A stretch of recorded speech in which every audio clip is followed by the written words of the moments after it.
Shalom sahabat Kuntum yang terkasih, kita jumpa lagi pada hari ini, hari Jumat tanggal 16 Desember tahun 2022. Hari ini merupakan hari biasa dalam pekan Advent yang ketiga dengan warna liturgi adalah ungu. Kuntum pada hari ini mengambil tema menolak Yesus Kristus sama dengan menolak Allah Bapa.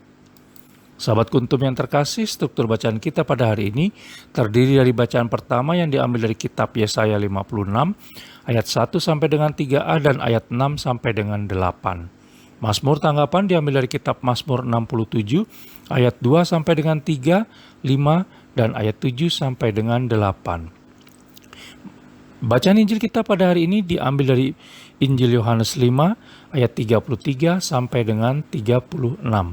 Baik sahabat Kuntum yang terkasih, saya akan bacakan bacaan Injil kita pada hari ini yang diambil dari Injil Yohanes 5 ayat 33 sampai dengan 36. Kamu telah mengirim utusan kepada Yohanes, dan ia telah bersaksi tentang kebenaran. Tetapi aku tidak memerlukan kesaksian dari manusia. Namun aku mengatakan hal ini supaya kamu diselamatkan. Ia adalah pelita yang menyala dan yang bercahaya, dan kamu hanya mau menikmati seketika saja cahayanya itu. Tetapi aku mempunyai suatu kesaksian yang lebih penting daripada kesaksian Yohanes, yaitu segala pekerjaan yang diserahkan Bapa kepadaku supaya aku melaksanakannya. Pekerjaan itu juga yang kukerjakan sekarang, dan itulah yang memberi kesaksian tentang aku bahwa Bapa yang mengutus aku. Demikianlah sabda Tuhan, terpujilah Kristus. Sahabat Kuntum yang terkasih, sebelum kita lanjutkan renungan kita pada hari ini, jangan lupa untuk menekan tombol like dan subscribe yang ada di bawah video Kuntum ini, agar Kuntum dapat terus berkembang semakin baik di masa yang akan datang. Sebelumnya saya sampaikan terima kasih dan mari kita lanjutkan renungan kita pada pagi hari ini. Sahabat Kuntum yang terkasih, bila kita membaca secara utuh perikop kesaksian Yesus tentang dirinya pada Injil Yohanes 5 ayat 19 sampai dengan 47, tergambar betapa telah terjadi ketidakpercayaan dan penolakan orang Israel dan Yahudi terhadap diri Yesus Kristus. Mereka tidak mampu menerima kehadiran Yesus Kristus sebagai anak yang diutus oleh Bapa. Hal tersebut sama saja dengan tidak percaya dan menolak Allah Bapa yang mengutus Yesus Kristus. Sebab Yesus Kristus adalah suara dan rupa Allah Bapa sendiri, di mana otoritasnya berasal dari Allah Bapa sendiri.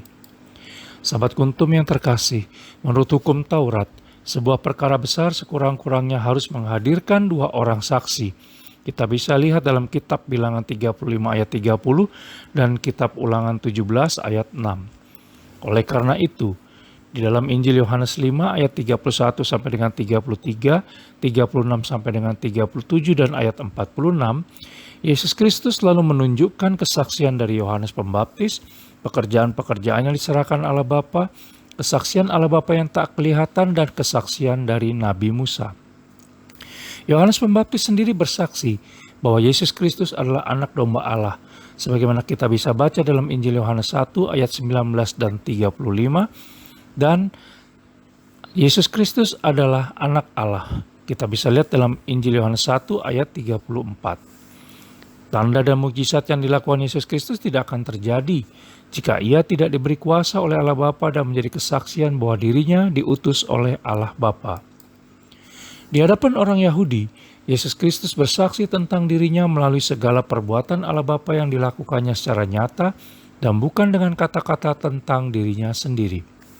Tetapi banyak di antara mereka yang menutup telinga atas kesaksian Yohanes Pembaptis tentang diri Yesus Kristus. Mereka juga membutakan mata hati dengan tidak mau meyakini apa yang sudah ditulis oleh Nabi Musa tentang diri Yesus Kristus.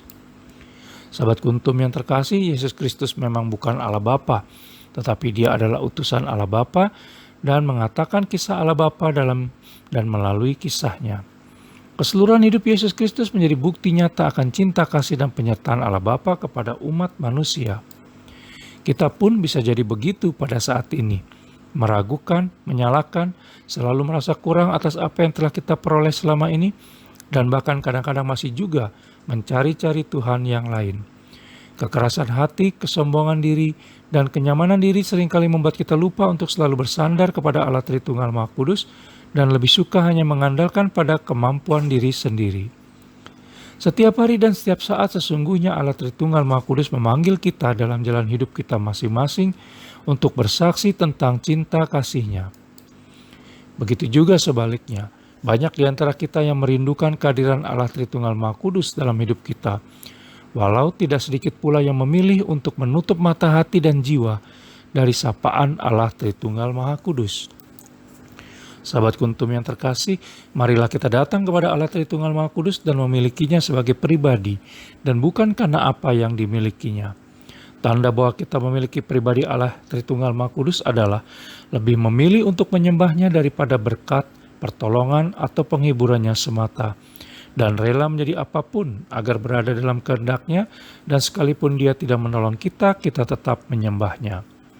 Sahabat Kuntum yang terkasih, semoga sepanjang hari ini kita bisa membuka hati dan mengizinkan Yesus Kristus berkarya dalam diri kita, sehingga kita bisa lebih mengenal keagungan dan kemuliaan-Nya dan semakin mendekat kepada Allah Bapa. Sahabat Kuntum yang terkasih, bila ingin lebih jelas lagi, silakan melihat kepada deskripsi yang ada di bawah video Kuntum ini. Dan sekali lagi jangan lupa untuk menekan tombol like dan subscribe yang ada di bawah video Kuntum ini, agar Kuntum dapat terus berkembang semakin baik di masa yang akan datang. Berbahagialah orang yang tidak berjalan menurut nasihat orang fasik, yang tidak berdiri di jalan orang berdosa, dan yang tidak duduk dalam kumpulan pencemooh. Tetapi yang kesukaannya ialah Taurat Tuhan, dan yang merenungkan Taurat itu siang dan malam. Mazmur 1 ayat 1 sampai dengan 2. Terima kasih, selamat pagi dan salam.